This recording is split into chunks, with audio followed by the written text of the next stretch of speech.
হযরত আয়েশা রাদিয়াল্লাহু তাআলা আনহা থেকে হাদিসখানা বর্ণনা করা হয়েছে।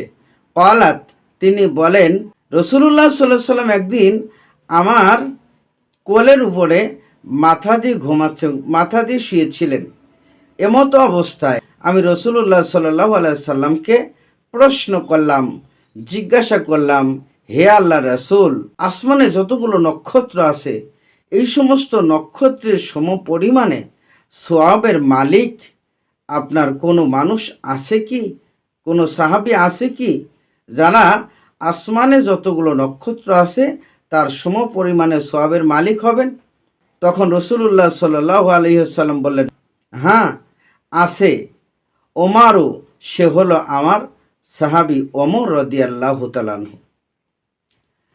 তখন আয়েশা রাদিয়াল্লাহু তাআলা আনহা বলেন, আমি বললাম, তাহলে সওয়াবের দিক থেকে আমার বাবা হযরত আবু বকর রাদিয়াল্লাহু তাআলা আনহু কোন পর্যায়ে আছে, কি অবস্থায় আছে?